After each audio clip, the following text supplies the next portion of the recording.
Oh man, today John Carpenter's Halloween turns 45.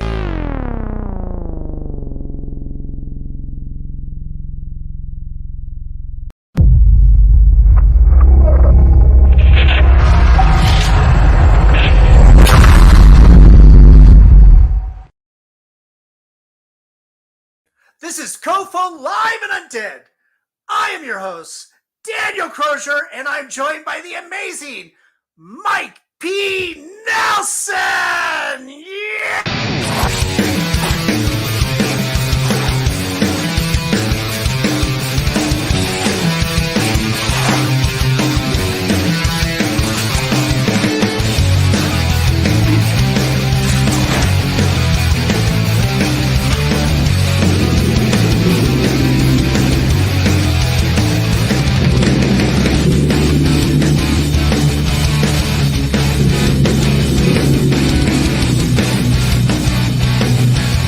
You write something on my face.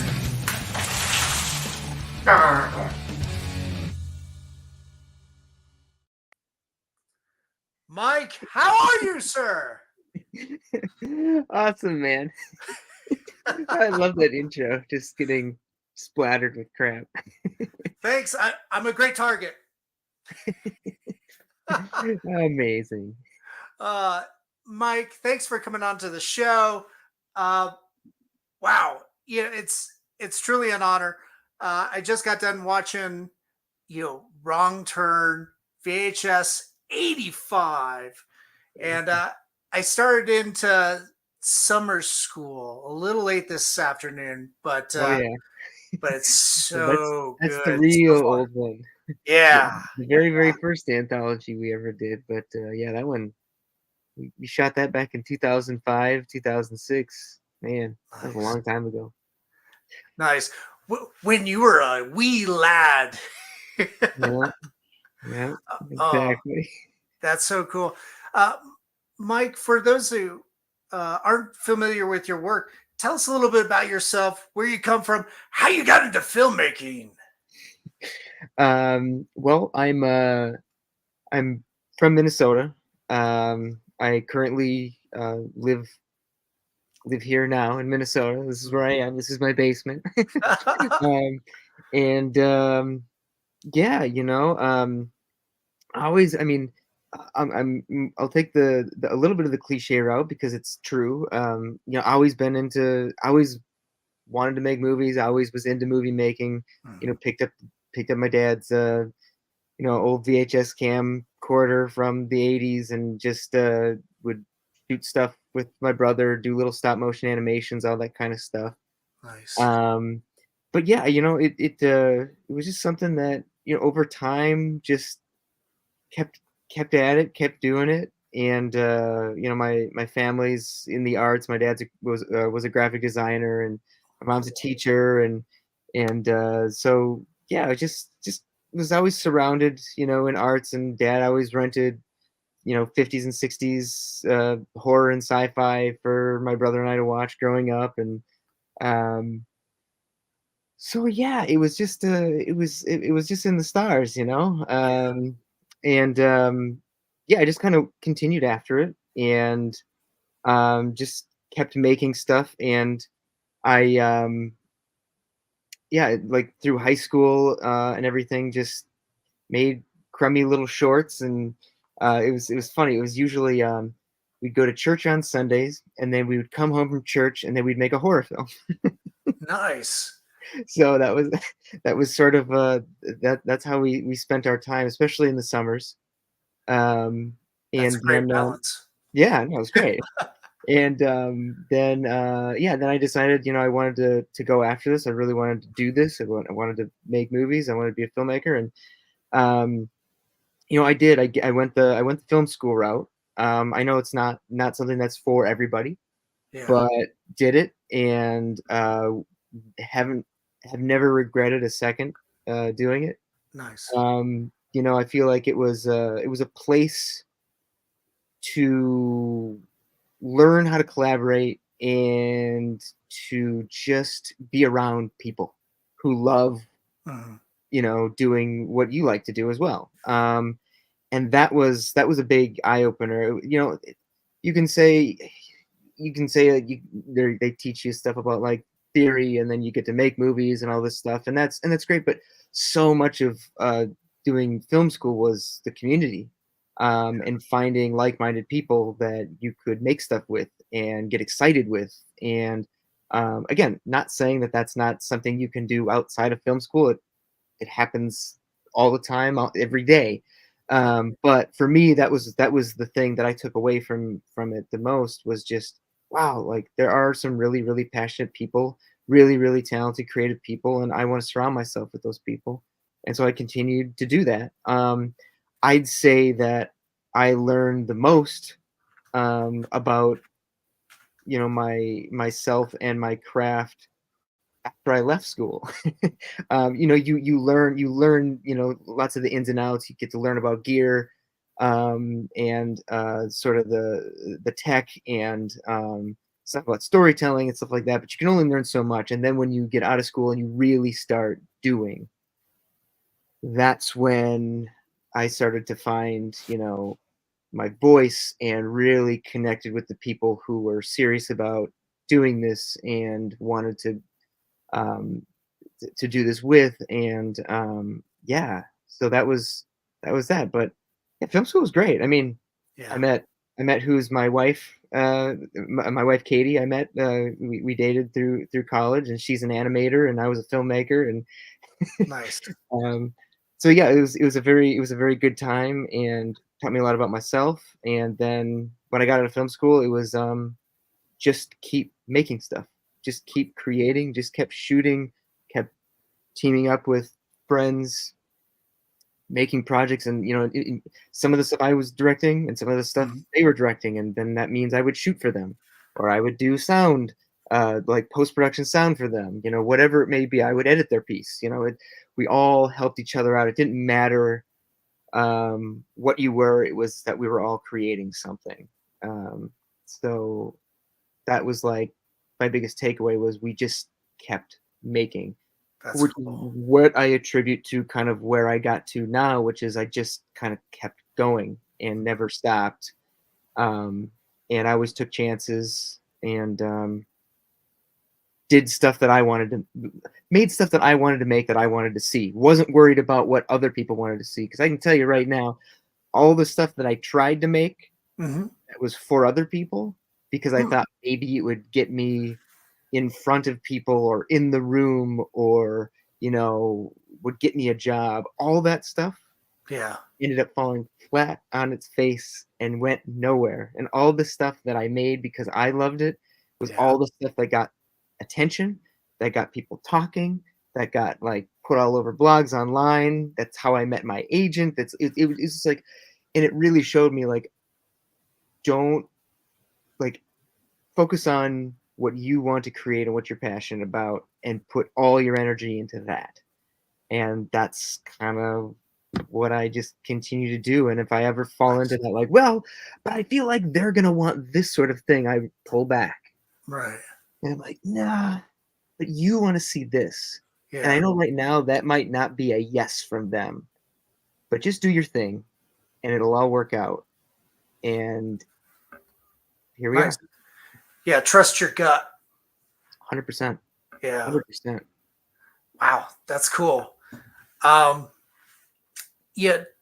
Tell us a little bit about, how summer school came to be. And for those that aren't aware, that one came out in 2006. How old were you when that? Well, I had just graduated college, so I was what, Nice. 23, 24 years old, something like that. Nice. Um, and yeah, I mean, I don't even think we got like the proper release on that Mm. until 2009 or something. Like, I Okay. know we had finished the movie around 2006, but even so, like, we were still working on it. There was like small time distribution deals that we were doing with random companies, and I think now you can still find it in like bargain bins at Walmart on like those like multiple disc horror sets. Like I have a Oh, couple in here. nice. My Yeah. my mother-in-law found one at a Walmart. This was several years ago, and she was like, "Mike, is that is that your movie that's on there?" Because I bought it thinking, well, I know it's Summer Schools. That's Mike's movie, but Yeah. I didn't know if I was like, it is my movie. That's freaking weird. And I had no idea that it had made it out in the world. Our distributors sort of lost contact with us, Oh. but like it went out and it got on these anthology multiple movie discs, like where there's Cool. 10 movies on 2 discs or whatever, and that was a cool win, I guess. Nice. And but that was Summer School was literally just a movie about like that me and uh, some of my college buddies that went to MCAD put together. Ben Trandom kind of like put the thing together as sort of like the anthology and sort of kind of tied it all up and made sure that everything was cohesive, but basically all of us directors kind of had a genre of horror that we wanted to play in, and we somehow figured out a way to put all those genres into a kid at school. Okay. And Wow. that was it. It was a big experiment. We didn't know. Yeah. I mean, we were still, again, I had just left school. I was really still learning and figuring stuff out, and but it was fun. Yeah. It was liberating, and it was fun to get out of college and just shoot a movie, not know what was going to happen with it, and you know, Nice. Well, it's a great way to really cut your teeth and get your best foot forward out there. Um, we got some friends popping in. Uh, Brad says, "Hey, Mike, Brad hey, what's Scared." up, Brad? Uh, he's the gentleman that encouraged me to reach out to you. Yes, yeah, Brad got us over at Denver Star Fest, I believe is what it was back in the day, and showed the movie there, and yeah, that was a fun time. I'll never forget that. That was a fun weekend. That's cool. Um, yeah, you know, recently I also caught. And unfortunately, it was just a part of it, but the domestics, which Yes. uh, yeah, led it had to, what is it, the Lance Reddick, Hmm. who unfortunately just recently passed away in the last Yep. year. Yep. Yeah, uh, God, Yeah, that was a really cool premise. he was incredible to work with. He was one of those guys that um, I'll never. I guess the story that I love to tell about him is he read the script, and I mean, if you haven't seen the movie, I don't want to give too much away, but he read a moment in the script where he says, "Not bad, right? A little gamey, but tender." And and again, I don't want to give too much away if you haven't seen it, but if you know what I'm talking about, if Right. anybody's, whoever's watching and knows what I'm talking about, that was the moment where he was like, "I have to do this movie." Yeah. And so, yeah, we had a really great time, and we were moving so fast shooting that movie. It was like a 25-day shoot, a Nice. lot of action, a Mm. lot of practical effects. We had Kate Bosworth and Lance and Tyler Hecklin and David Desmelchian. Like, we had all these people who, Brad Leland from Friday Night Lights. Like, we had a lot of people coming in to work on this movie, and we had to move. And I remember really only having time to do 2, maybe 3 takes of Oh wow. anything. And sometimes just one. Sometimes it was a one Yeah. and done. Like, that's all you had. Like, especially with effects or squib shots, Yeah. it was like as soon as you got it, if you got it, there was no time to reset. Mhm. Hopefully everything is fine. Hopefully nothing was corrupt. You just got a shot. You had to move on. Yeah. Um, and I'll never forget that last day that Lance went home, Mhm. and he's like, "Mike, I want to work with you again. But you got to promise me one thing." I was like, "What's that?" He goes, "You got to give me at least 5 takes next time." And I was Nice. like, "You got it, man. Deal, deal. I will give you your 5 takes next time." And Yeah. unfortunately, that didn't happen. But I still owe it to him Yeah. for what it's worth. Yeah. The the next film I got, which after getting this interview with you, of course, was Wrong Turn, which so many people know the original from the early 2000s. Uh, Also written by Alan B. McElroy. Mhm. Um, this was quite a fresh take. I was delightfully surprised. I, yeah, kind of taking that more survivalist approach as opposed to, the antagonists being the mutant cannibals that you associate so much with Hills Have Eyes type genre. Mhm. Uh, yeah, what can I ask what the inspiration was from that? Was that a collaboration between you and Alan, or was it primarily from him? How do you approach that? Well, that was a screenplay that was given to me from one of my managers, Noah Rosen. We were Cool. looking for the next project after Domestics, and we were trying for some things, and I was new kid on the block, and I was really a nobody, and nobody knew. Yeah, it was like, who's this? Oh, Mike Nelson. Oh, cute. He made a movie. Good for you. And so it was like, oh, great. Now how are we gonna keep this going? Yeah. And Noah sent me the script. Noah also reps Alan, and he was like, I have a script. They're thinking about rebooting Wrong Turn, and I immediately was just like, Mm. oh my god, you got to be kidding me. Don't get me wrong, special place in my heart Yeah. for the first movie. I mean, even part two. But still, like I was just like, for some reason at that place in time, I'm just like, this isn't how I saw Mm. my life going, which is doing another Wrong Turn movie. Being Yeah. that there were six of them at the time.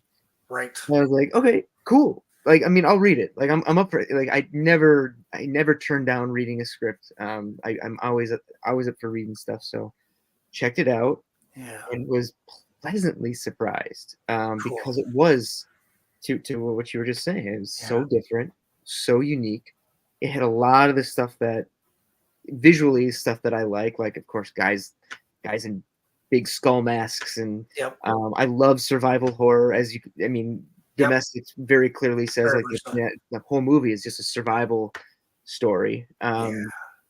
And a lot of my shorts, back in the day were all about survival and in the woods, and so I was like, man, there's just a lot going on here.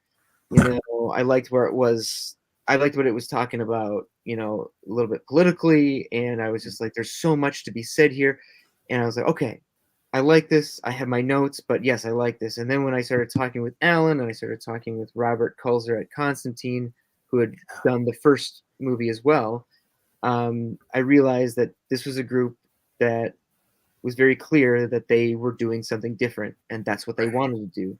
And so from the get go, we were all on the same page of the type of movie that we wanted to make. Obviously, things changed from the first draft, and we ironed things out that we had to, both for budget and for creative. But ultimately, we were all on board to make a complete redo, fresh take on what Wrong Turn was, Right. um, but knowing full well that we were still going to play into the fact that, well, we're in a Wrong Turn movie, so let's make the first half of the movie like a Wrong Turn, Hmm. and then just do something batshit crazy in the second half.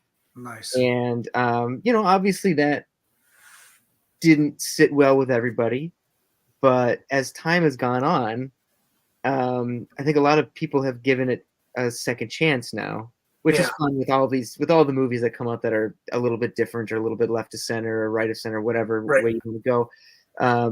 And I think a lot of people who maybe didn't really give it the chance at first are finally were finally watching it and being like, "Whoa, this Yeah. is actually pretty cool." And so it's really Yeah. cool to see the risk that we took, which was doing something really different, with the genre and with the franchise, and um, I think it paid off. I think it really did. I think we made a cohesive movie. I think we were able to revive it again and do something fun with it. And it's like, if you're gonna redo and reboot a series, like, why not just go all out and do it? You know, Yeah. why do we have to do it the way that everybody else does it? Or I'm not in the business of making the same movie a second time. I'm not interested in that. And this was a chance to do that, and it was very eye-opening Yeah. to work in a franchise that was beloved and hear both love and hate from fans. And Yeah. Well, I would say that you're not doing your job if you're not ruffling some feathers. yeah, it's definitely part of it. You have Yeah. to have some fun with it, and you have to be okay with people not liking what you're going to do. It's okay not to be liked by everybody. Right. You grow a tough skin in doing this, because even if your movie is celebrated by most, Hmm. the loudest voices are going to be the cruelest, and you will hear those through all the good things being said to you, and those are going to be the things that will still stick in your mind, Yeah. and you have to let that go. You have to Yeah. just move past it. You have to look at what you did. You have to be proud of what you accomplished, and also realize that you were the one that you got the opportunity to share your creative vision. You know what I Yeah. mean? Like it's pretty awesome. It is. Hats off to you. Uh yeah, I remember seeing the original when it came out, and then the sequel with Henry Rollins, which, Mhm, out of those two, I prefer that just because of Henry Rollins. And Joe mhm. Lynch It's a fun directed movie. that. Yeah, it's a fun movie. Yeah. And then, you know, the the sequels uh after that never really got their hooks into me. But watching yours, oh man, the unique take. I really enjoyed watching the antagonists. You have some that, of course, like a wrong turn movie, uh, gruesomely die on their way, making a lot of mistakes, as they should. And then, the few that, you know, go into that second half, and you see like Stockholm syndrome set in for a couple, Mhm. Yeah. and then for the key antagonist, uh, she turns into complete survival mode, and I just loved, you know, uh, with that, when she's threatened and she fights back, it's all out, and she goes until that thing that antagonist that she's battling against is just powder, is just pulp. He's I'm like, yes, lady, he's that's the basically way you yeah, she's you do basically it. carved a hole in his face. Yes. Yeah. Which I mean, yeah, yeah, you you see a little bit in the little over the shoulder shots, and yep, in that, I was just like, holy fuck, that is amazing. And yeah. I kept thinking about that with so many horror movies that kind of fall onto their, or set up those tropes, right? Where, you smack the slasher, lady runs away, trips up, she's caught, instead of like popping the guy, falling on him, and just keep going. Of That's course, right. that makes for a short film, but if you're looking to do a real life situation, that's probably what you need to do. And, it's fun to subvert the expectations, and that's what's so fun about genre is breaking the rules at Right. times, and that's what Right. can be such a fun surprise. I mean, it's what we were able to do too with, the, the Hicks in the town, which are normally demonized, and, the way that I always like to look at the movie was that it was like you have a triangle, Yeah. you have the people who are coming from the city, you have the people who are from the small town, and then you have the foundation. And they all have very, very different viewpoints of each other. They all think one or the other is wrong and doing something Right. that they're doing, and that's what causes the conflict. And that Right. was that was a really intriguing concept to me, and especially then again going against the grain, Yeah. and seeing that the foundation has interesting, and sometimes like, well, that viewpoint actually clocks. Like I can Yeah. agree with that. Also realizing that they have some pretty bad things about them.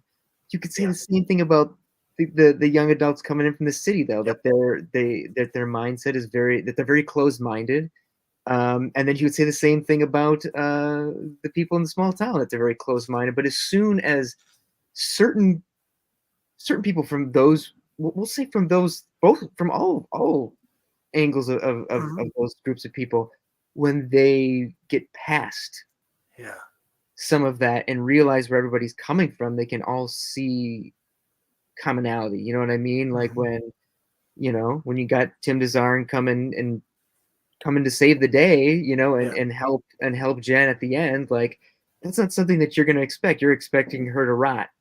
He's not gonna Right. go after and save her. He already beat up her dad. It's like, but no, he's not just a stereotype. He's an actual human being, and that's what we tried to do with the characters, is try to create, Mhm.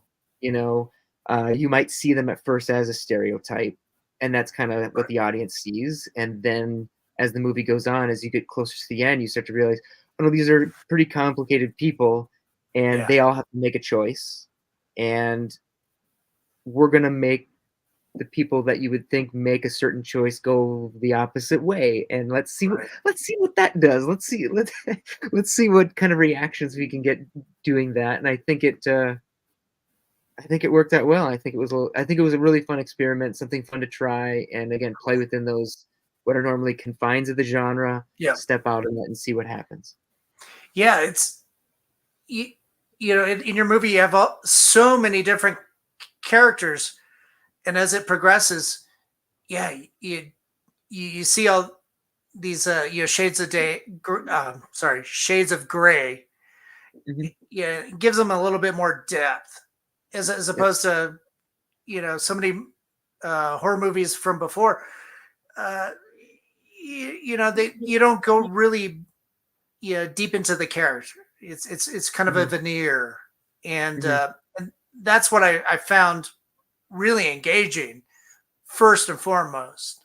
Yeah. And then of course going into the ultra violence. Yeah, that was fun. Yeah. That's good fun for the whole family. And the movie definitely has that. I Yeah. mean, that's a signature of the franchise, and that was something Yeah. we all agreed going Yep. into this, that it's going to be a pretty grisly, bloody movie.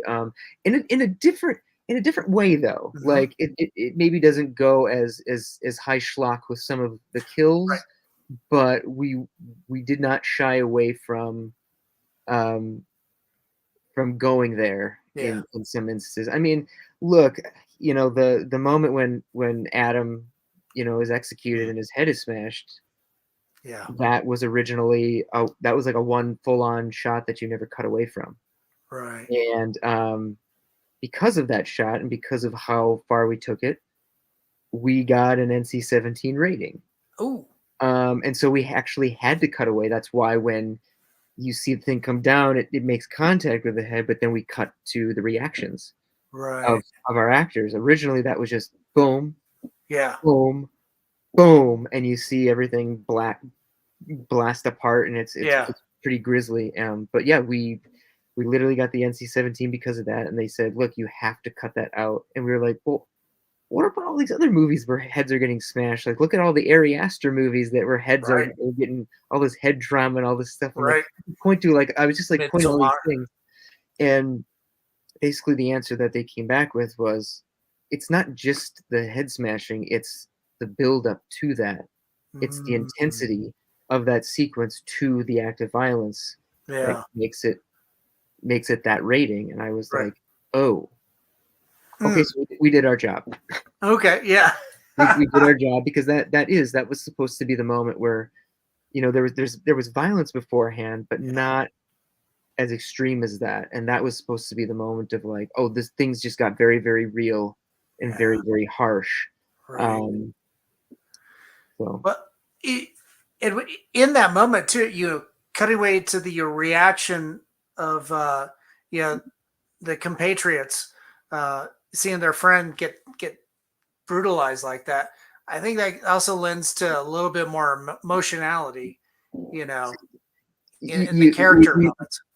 exactly. I mean, Yeah, ultimately, it ended up being a win-win because it still worked. yeah, And we still got the payoff. People still, it's interesting. Like, it's that mindset where sometimes when you don't show something and then people right, walk away saying that they saw it, right, like we got a right. lot The of that. visceralness. Yeah, we got a lot of Yeah, like, it was almost like, yes, their eyes actually didn't see what we originally had planned for them, yeah, but they filled in the blanks, yeah, and it still worked really well. It was still very effective. It was still very emotional, yeah. and that was so yeah. It ended up being a win in any case. Yeah, a good example of that is the original Texas Chainsaw Massacre. True. Yep. No gore in that movie, but No, it's they were so going. They were going for visceral. PG. They were going for Yeah, PG, man. yeah, yeah. They wanted to play it in the matinees. Hmm. They had a technical approach to it, in order to maximize their marketability, I guess. Hmm. And it ended up being so well done that it's just people that still talk about that the original movie still say that, oh, how gory and bloody it is. It's like, but there's nothing there. It's not gory and bloody at all. It's all about that really heightened experience Yeah, of the act of what's happening is yeah, what sends people into a frenzy. yeah, Um, but yeah, I mean, it is the perfect movie to go back to and remind yourself um, how violence can be done in a way that um, uh, doesn't show much, but is still incredibly effective. yeah. Oh, very cool. Um, Mike, let's chat a little bit about VHS 85. Yes. What a beautiful collage that whole piece is. Yours is No Wake in Ambrosia. Is that right? Ambrosia, yeah, as in Ambrosia. ambrosia Sorry. salad. Yes. Yeah. Oh, ambrosia salad. Of course. Of course. Nice. Um, how much of something like summer school did you draw upon for that, or was it just you learned so many new skills leading up to such a collaboration uh, that it just kind of leaves those experiences behind? I don't think it ever gets left behind. I think, Mhm. I feel like just kind of going back from, we'll just say, from the shorts to summer school to Yeah, more shorts to yeah, domestics to wrong turn to now VHS 85.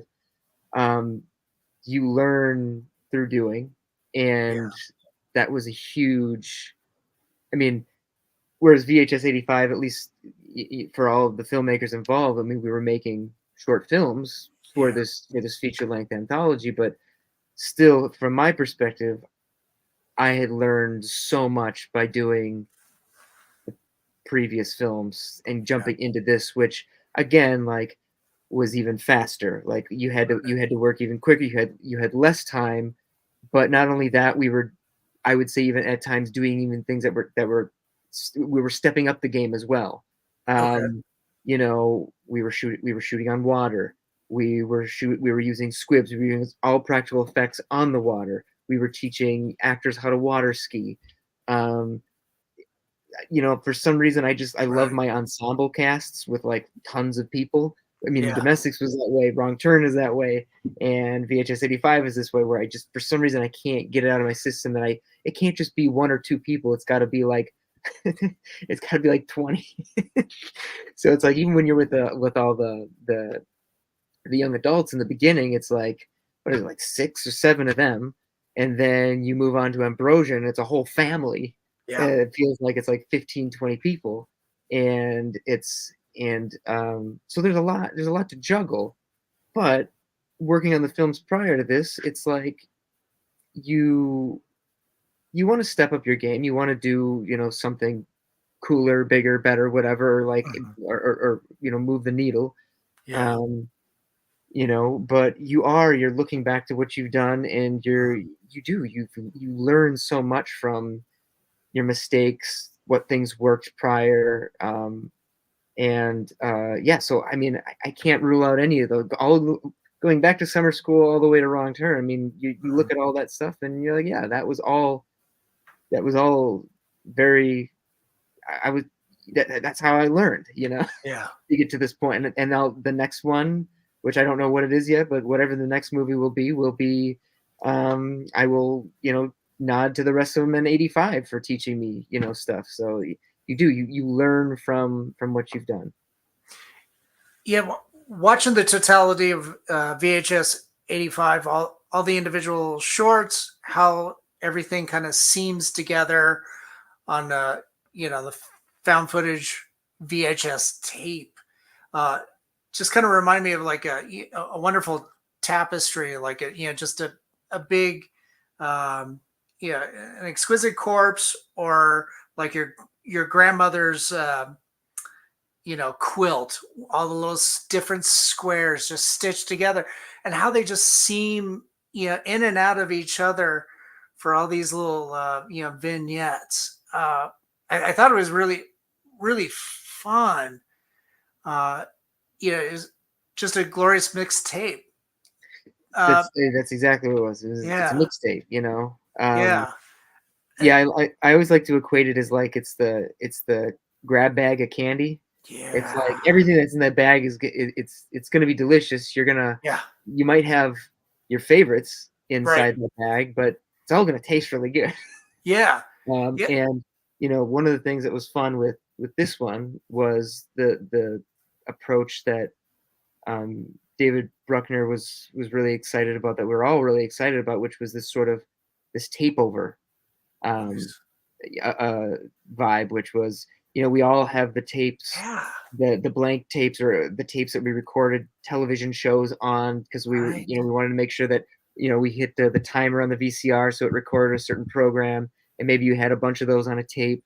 yep, Um, and then in between all that, sometimes when you were quickly searching for a tape to quickly record something, you grab a tape from the shelf, you put it in your VCR, you hit record, and sure enough, you're going to yep, record over whatever's on there. And that was such a fun thing to explore, and sort of, I think because David sort of took on that overarching. yeah, I don't want to say necessarily.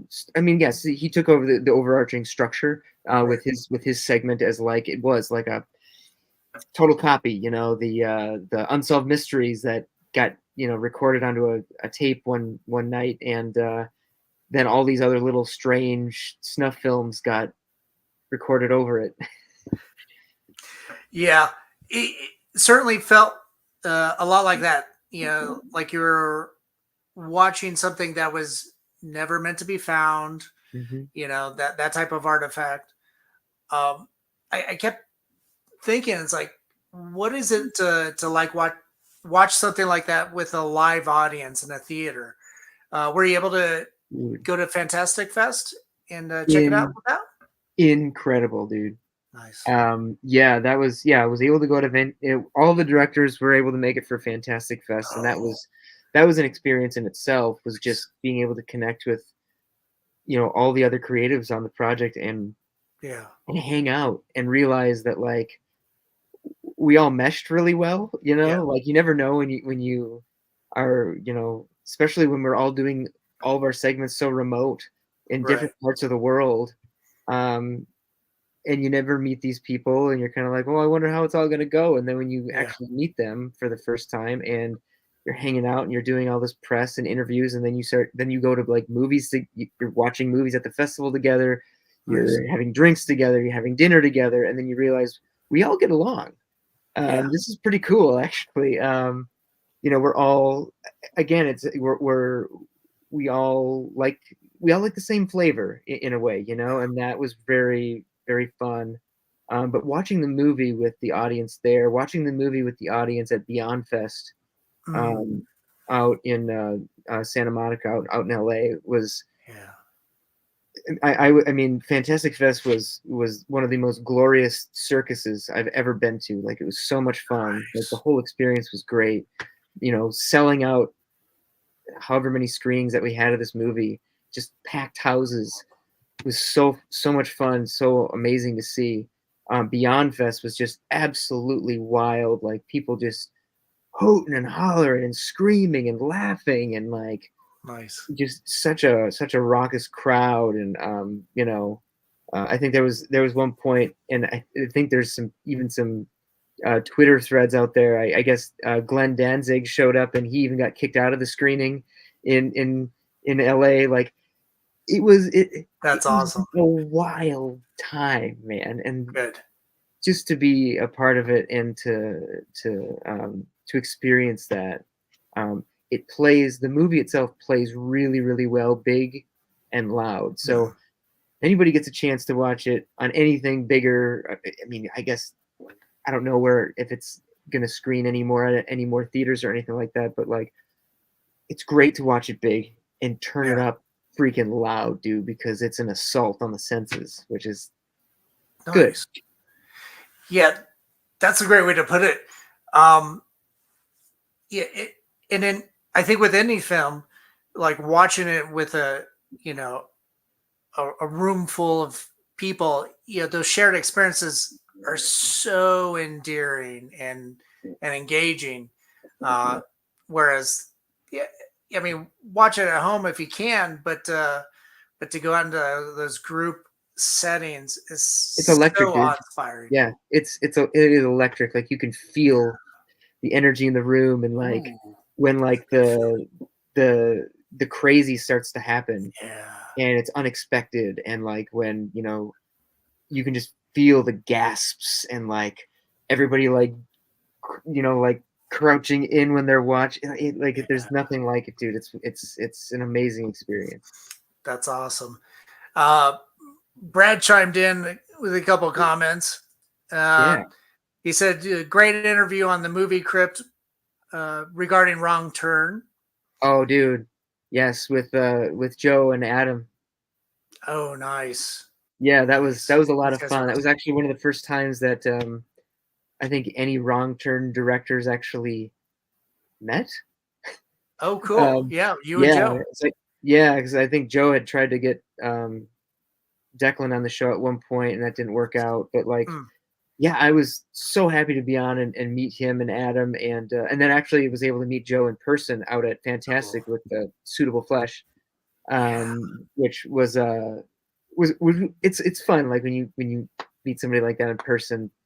yeah, Joe's just such a huge, beaming, incredibly warm person, and so being able to hang with him and talk with him, and share experiences was great. And again, it's like what did he say when we were out there? He's like, "Does two wrong turns make a right?" And then we ooh, did like the predator like hand grab. yep. Oh, It was great, have you dude. been working out? Yeah, as you can see, my wrists are about the size of a twig, so Yeah, uh, both of our arms were no match for for Arnold and Carl. no, definitely not. That's awesome. Uh, Brad had another question too. I said, now that VHS Wrong Turn are out, what other horror series would you like to tackle Series. or franchise? Yeah, I mean, I think, the one that's like always sort of the white whale that I don't know. It's hard to say if it'll ever happen because it's kind of out in the world, and I think it's tied up in so many different producers and Mm. studios and who owns the rights or whatever. But I think it'd be really fun to do. I think Pumpkinhead would be one. That would be a lot of Oh, fun to bring back yes, to life again. I just have a soft spot in yes. my heart for that one. Um, and I recently rewatched, and I can't say that I necessarily have the angle on this one yet, but I rewatched Village of the Damned again, Ooh, and nice. there's I wouldn't want to redo it. I wouldn't want to redo it the Mhm. frame to frame like the original was, or even like the Carpenter one was. Like that wouldn't be interesting to me. But it would.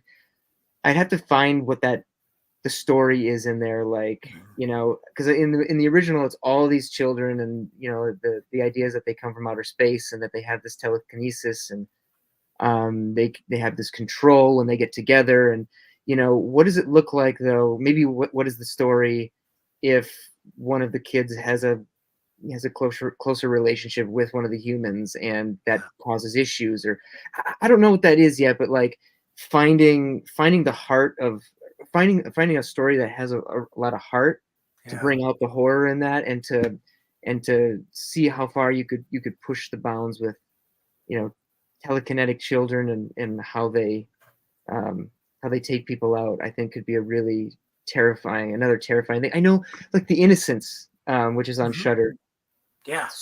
sort of dabbled in that and did, I think, a really good job uh at that. That, like, the infighting that the kids have towards the end, where they kind of start fighting each other. It's like I thought that was really Yeah. neat. But yeah, I mean, I don't know, like, to me the franchise thing is Mhm. difficult, because I get less excited about franchises and more about original ideas or original Mhm. screenplays. Um, for franchise wise, like, I feel like it'd be one of those, like, it's like Wrong Turn. If something Right. was out there that opened up and I was like, oh, that's Yeah. available. Yeah.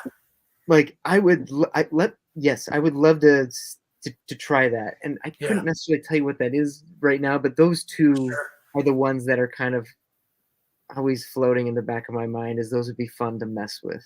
Yeah. I think I myself, I want to see what Mike Nelson comes up that's original out of your own Well, mind. there's some of those. There's some more of those coming for Good. sure. Good. Yeah.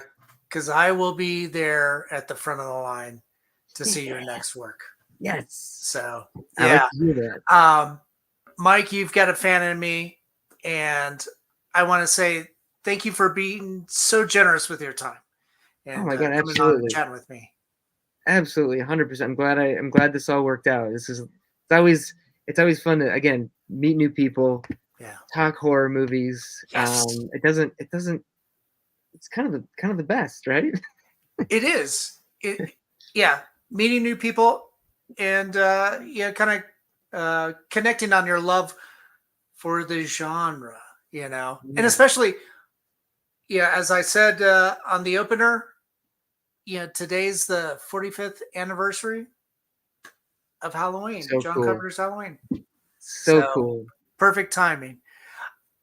And for everybody that's tuning in too, make sure to go watch VHS 85 on Shudder. That's where I got to see it. And of Mhm. course, the new Ron Turn on Paramount Plus. Ooh, Yeah, which is see, cool. Like, I yeah, just found that out that it was on Paramount Plus, so it's perfect for spooky season.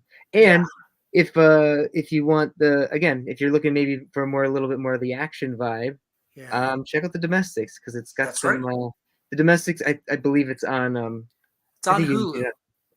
Is it on Hulu right now? I think it is. I Is that, thought I is saw it, it pop up on there. or it's on Prime. I'm sure you can rent it Yeah, on there for like $3 or whatever. But it's good old practical post-apocalyptic mayhem, yeah, um, with with Lance Reddick and yeah. Kate Bosworth and David Dastmalchian and Tyler Hoechlin. Yeah, we had a lot of fun with that one. So if you want to see some more crazy shit, check that out.